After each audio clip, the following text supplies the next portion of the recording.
The night Chicago stopped pretending to be safe, Marlo Vick was carrying a tray of lukewarm coffee and a broken umbrella she'd been meaning to throw out for 3 weeks.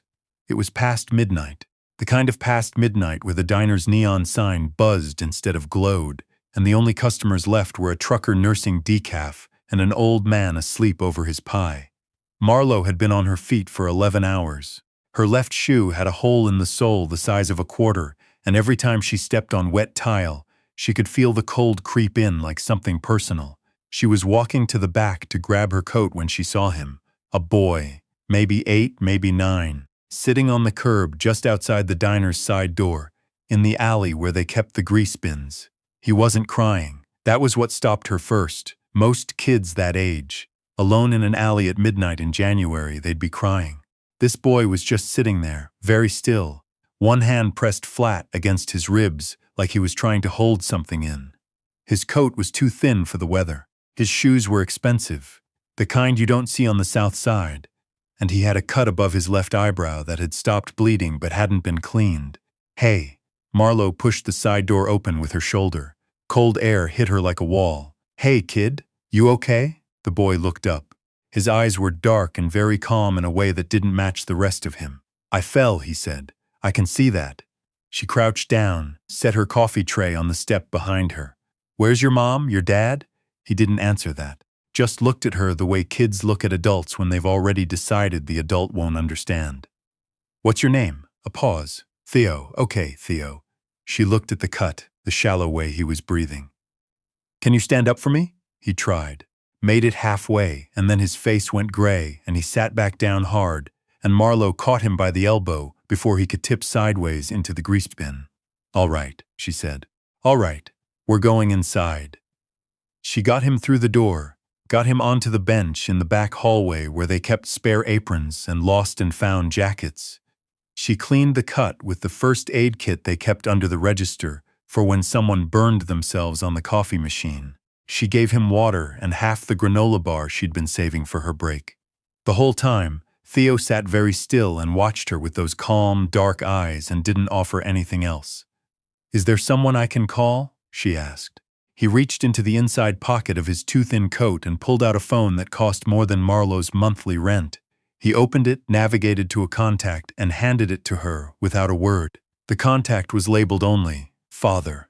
Marlo hesitated for half a second. Then she pressed call. It rang twice. The voice that picked up was not the voice of a man who had been asleep. It was not the voice of a man who was ever, under any circumstances, caught off guard. It was low and controlled and absolutely, completely still. "Theo." "This isn't Theo," Marlo said. "My name is Marlo Vick. I'm a waitress at a diner called Sal's on West 31st. I found your son in the alley outside about 20 minutes ago. He has a cut on his head and I think he may have bruised ribs, and I don't know what happened to him, but he needs a doctor and he needs to be somewhere warm. He's okay. He's sitting next to me right now drinking water, but I thought you should know." Silence. Not the silence of shock. The silence of a man processing information the way a machine processes a calculation. Fast, thorough, and without visible effort. "Don't move," the voice said. The line went dead.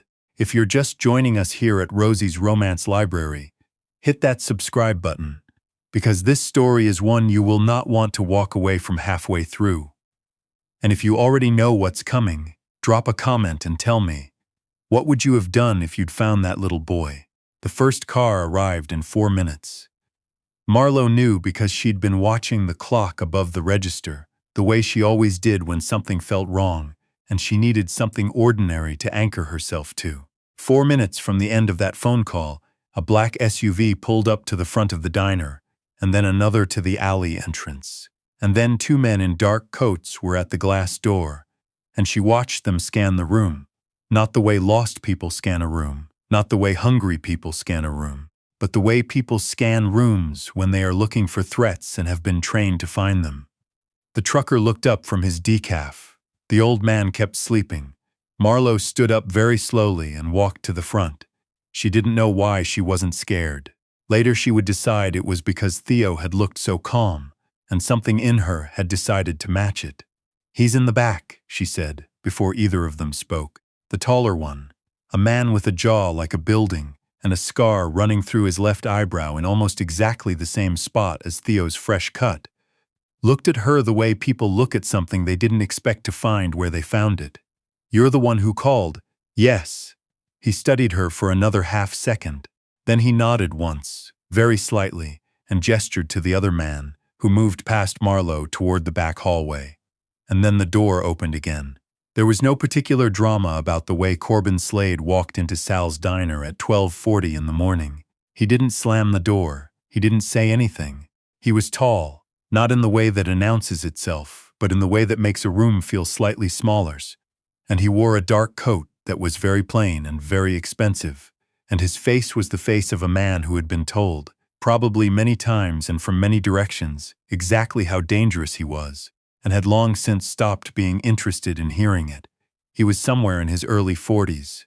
Dark hair, a jaw that could have been cut from the same Chicago stone as the building he'd presumably just left, and eyes, dark like Theo's, absolutely still like Theo's, that found Marlowe Vick immediately and did not look away. She noticed that his hands at his sides were very slightly clenched. That was the only thing about him that gave anything away. He walked past the trucker, past the sleeping old man, down the short hallway to where Theo was sitting on the bench. Marlowe stayed where she was, because no one had told her to follow, and because something in the geometry of that moment felt private. She heard Theo say quietly, "Dad." She heard the silence that came after it. Then Corbin Slade reappeared in the hallway entrance. He looked at Marlowe the way he'd looked at her before, direct, assessing, without the small social softening that most people use when they look at other people. "You cleaned his cut," he said. "It needed cleaning. You kept him calm." He was already calm. "I just stayed with him." Something moved in Corbin Slade's face. It was very small and very fast, and Marlowe wasn't entirely sure she'd seen it. "What do you need?" he said. She blinked. "I'm sorry, to be compensated. For your time, for any trouble. I don't need anything," Marlowe said. He was a kid alone in an alley. "That's not a situation where I hand someone a bill." Another silence. The man with the scarred eyebrow, she would learn later his name was Bastian Crane, that he had been with Corbin Slade for 16 years, that he had been standing outside Theo's school when whoever had taken the boy had grabbed him and had spent the last 3 hours doing things Marlowe would never have full details of.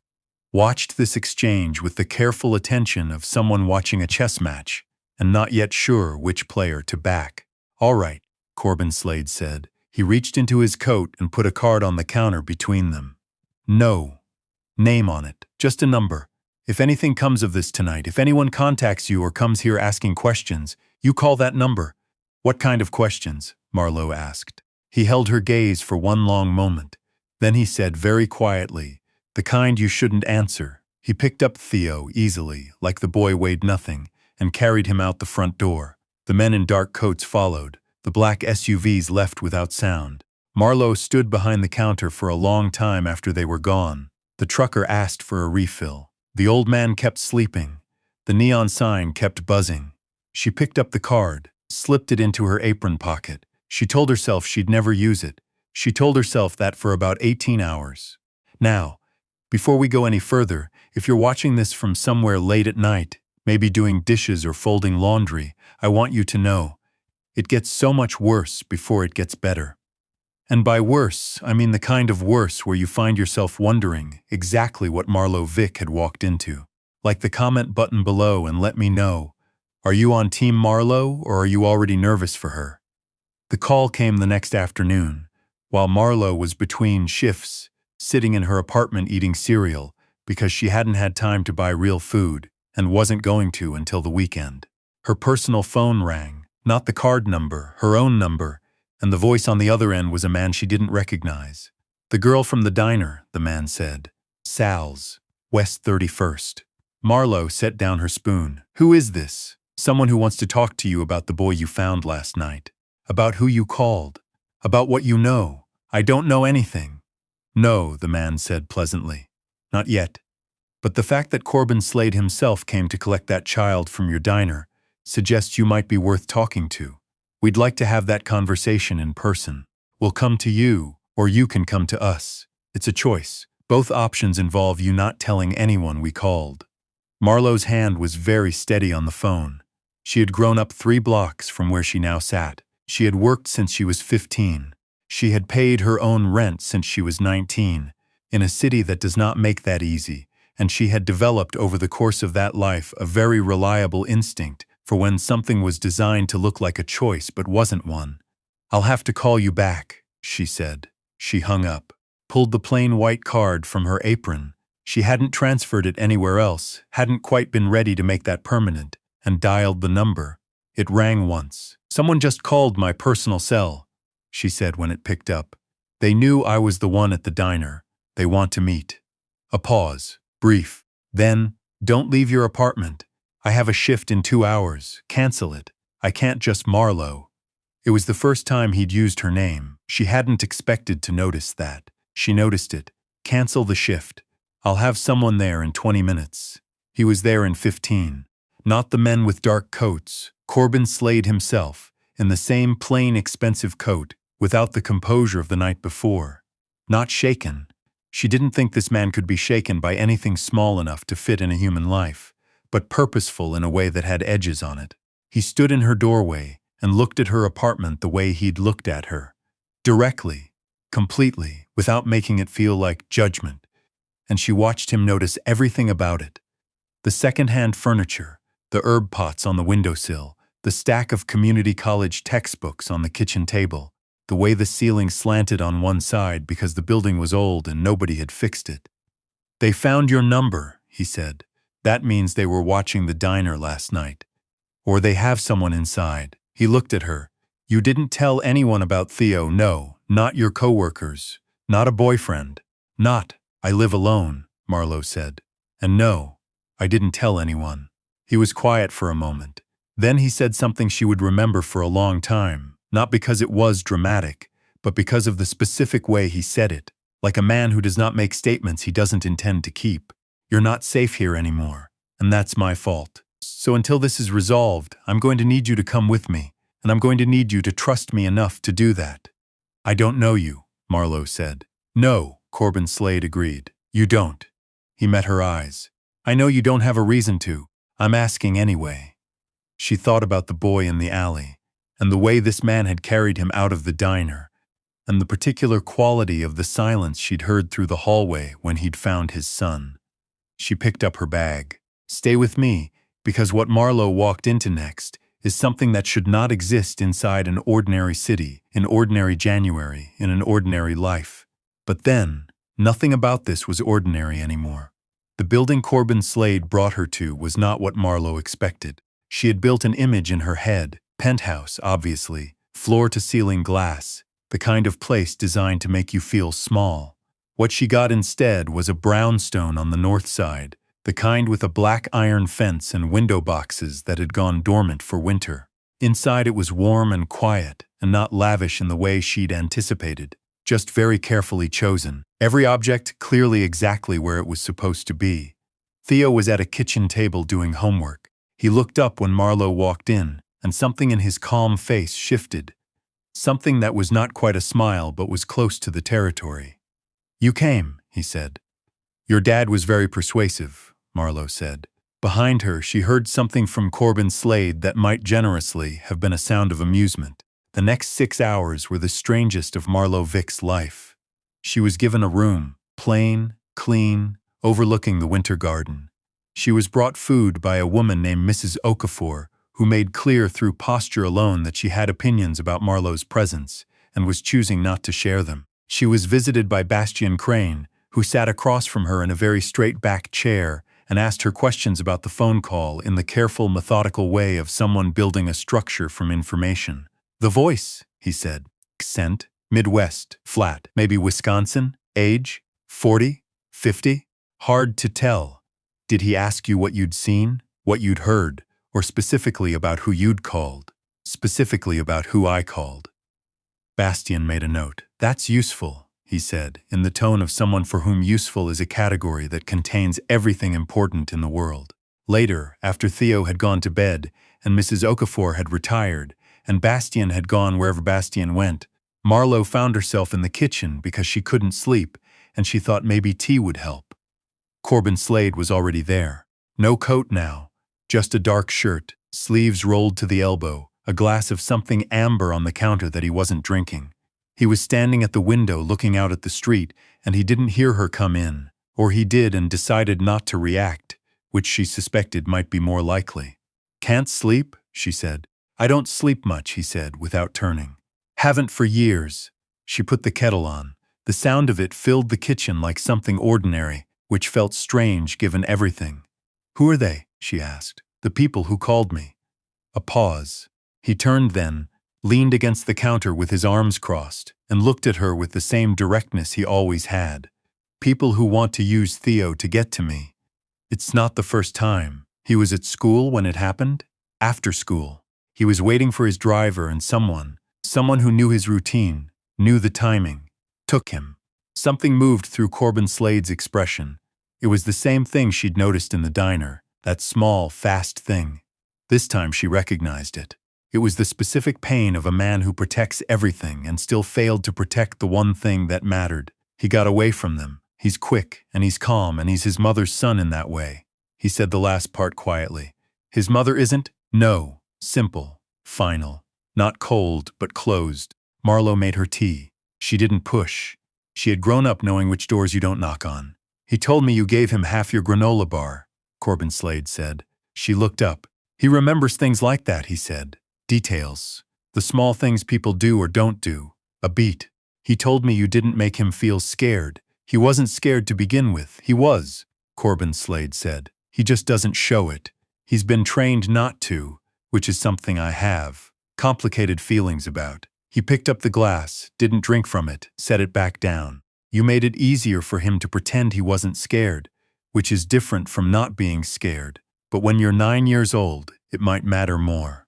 Marlo wrapped her hands around her mug and didn't say anything.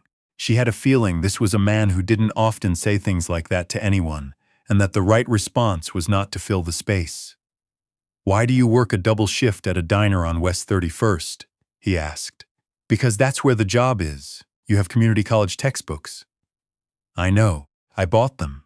"What are you studying?" "Criminal justice," she said. Then, because the irony of it in this particular kitchen was too much to ignore, "I know." He looked at her, and then finally, "Actually," Corbin Slade almost smiled. "Don't go anywhere. Do not even think about closing this video, because what's coming in the next few minutes is the part that broke my heart a little. Drop a comment. What do you think Marlo should do next?" It was Theo who told her what was actually happening. She found him the next morning in the study, not doing homework now, but sitting very straight in a big chair, reading what appeared to be a book about chess, with the focused stillness of a child who has learned that stillness is a skill. He looked up when she came in and seemed to make a decision. "They're going to try again," he said. "The people who took me." Marlo sat down in the chair across from him. "Your dad told you that?" "Bastien told me. They think I didn't hear." He turned a page. "I always hear." "Theo, I'm not scared," he said.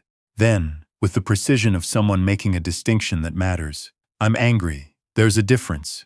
Marlo looked at this 9-year-old boy with his calm, dark eyes and his book about chess and felt something crack open behind her sternum. "Your dad is going to handle it," she said. "I know. But they want to use me to get to him, which means I'm a liability, which means they'll put me somewhere safe, which means—" He paused, choosing the word carefully. "I won't be able to help." "You don't need to help. You're 9. My dad was running numbers for the Crane family at 9, Theo said, in the tone of someone citing a relevant historical precedent. "I've read the files, that's—" Marlo stopped. Started again. "That's not the same thing." Theo looked at her with something that was genuinely kind. "You're going to help him," he said. "I can tell. You have the right instincts and you don't panic and you're already thinking about what comes next. I can see it in your face."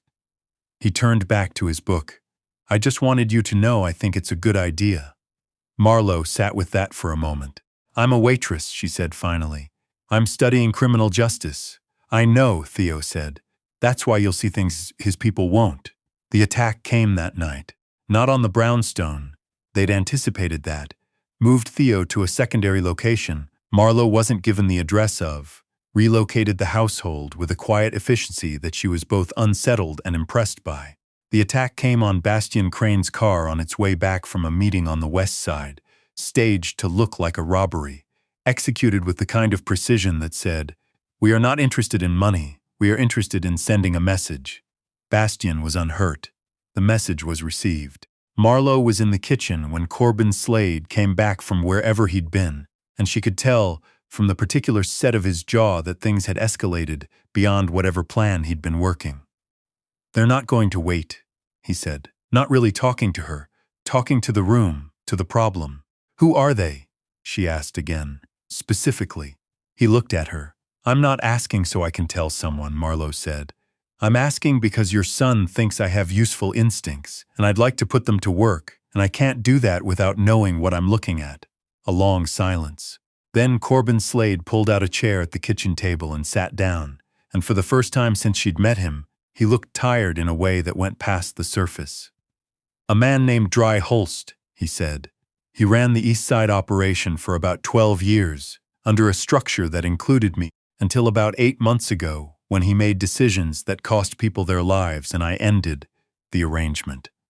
He said ended the arrangement in the particular flat tone of someone describing something precisely so as not to have to describe it with more feeling. He's been building toward retaliation. Taking Theo was a warning. And a test of what? Of whether I still have vulnerabilities. He looked at her steadily. He found one he wasn't expecting. Marlowe thought about that. "He found me, yes. Why is that useful to him?" "Because you're outside," Corbin Slade said. "You're not in any file. You're not on any organizational chart. You have no protection because you've had no connection." He paused. "Until now. So I'm bait," Marlowe said. "You're a liability," he said, and there was something careful in how he said it. "Which is exactly what I made you, by coming here that night, and by bringing you here, and I'm not. I don't handle this kind of thing carelessly. I handled it carelessly. You were picking up your son from a diner at midnight. I should have been faster. I should have had you move that night. I wouldn't have gone." "I know," he said. "Which is." He stopped. The almost smile again, barely there.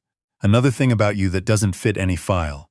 Later, much later, Marlowe would think about that conversation as the moment. Not the dramatic moment, not the moment anything was said or done that changed the structure of things. Just the moment when the shape of what was happening became something she could actually see. She said, "Tell me about Holst.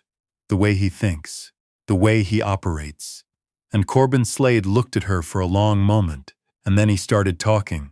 Marlowe listened like she'd been taught in every criminal justice class she'd taken in the evenings after double shifts. Not for the story, for the pattern. The pattern was this. Dre Holst was a man who used other people's weak points against them, had done it methodically for 20 years, and had never once expected the weak point to push back. "He's going to come for something visible," she said when Corbin Slade finished. "Something that looks like you. Your car, your building, your something symbolic. Not Theo again, not immediately, that's too traceable. Something that says he can reach you, somewhere you think you're safe." Corbin Slade was very still. "How did you get there?" "He's not trying to hurt you. He's trying to make you scared. Those are different things." She'd written an essay on it last semester. Fear as a tool of coercive control. Never imagined she'd be citing it in this kitchen. "You ended an arrangement because he cost people their lives and he couldn't stop you. He can't match your strength directly. So he's going to go after the thing that makes you feel the arrangement was wrong. The thing you were protecting, Theo. His image of Theo. What Theo represents." She met his eyes. "He knows about this building." The silence was absolute. "Bastian," Corbin Slade said quietly. Not loudly, not urgently. With the specific controlled volume of a man who knows the people around him are paying attention. And within 30 seconds, Bastian Crane appeared in the kitchen doorway, looking at Marlowe, with an expression she would eventually identify as professional respect. "Get everyone to the secondary location," Corbin Slade said. "We're using this building." "As what?" Bastian said. Corbin Slade looked at Marlowe. "As bait," she said. "Stick with me, we're almost there. And if you can see where this is going, I want you in the comments right now, because I am dying to know if you called it." The next 2 hours were the most precisely organized chaos Marlowe had ever stood inside. People moved through the brownstone with the efficiency of something mechanical, removing what mattered, leaving what would look right, setting the stage with the care of people who understood that the convincing detail was usually a small one. Marlowe stayed out of the way and watched, and catalogued, and thought. Bastien found her in the study at one point, where she'd been looking at the street below. "Southwest corner," she said. "There's been a man in a gray jacket at the bus stop for 40 minutes. The bus has come and gone twice. He hasn't moved." Bastien looked, said nothing for a moment. Then, "How did you spot him?" "I work nights on West 31st. You learn which people are waiting for something and which people are watching." Bastien was quiet. Then he said, with the absolute economy of a man who gives nothing away unnecessarily, "The boss doesn't explain himself to people. I noticed. He brought you here," Bastien said. "That's notable. He felt responsible. He feels responsible for a great many things," Bastien said. "He doesn't bring them home." He looked at the man at the bus stop. "Southwest corner, thank you." He left.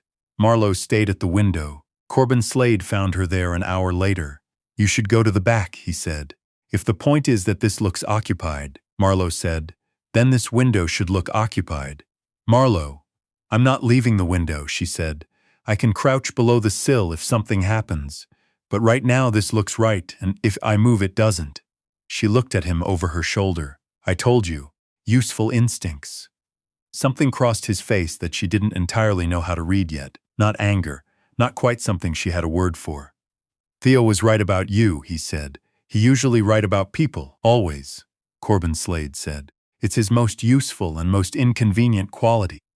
They waited together for a while in the near dark, and the street outside was quiet, and Marlowe thought about the granola bar, and the cut above Theo's eyebrow, and the phone with only one contact, and the way a 9-year-old boy had sat perfectly calm in a cold alley, because he had learned that calm was a skill, and had practiced it, and she thought, whatever this family is, whatever this world is, that child is remarkable. And so is his father. And she was going to be very careful about what she did with that thought.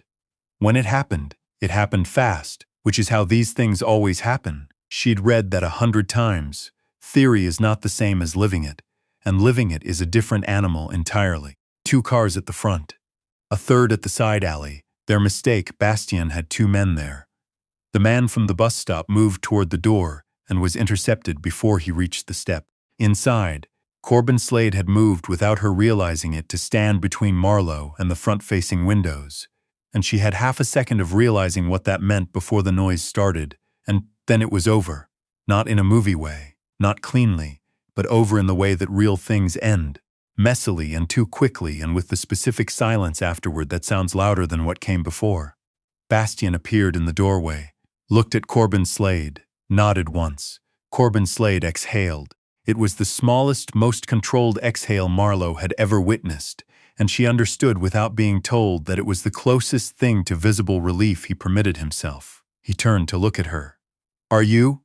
"I'm fine," she said. Her hands were shaking. She looked down at them like they belonged to someone else. "My hands are doing a thing. That's normal." "I know," adrenaline response. "I've read about it." She looked up. "Is Holst being handled?" Corbin Slade said. "He won't try again." She believed him. She didn't ask what handled meant. The brownstone was quiet.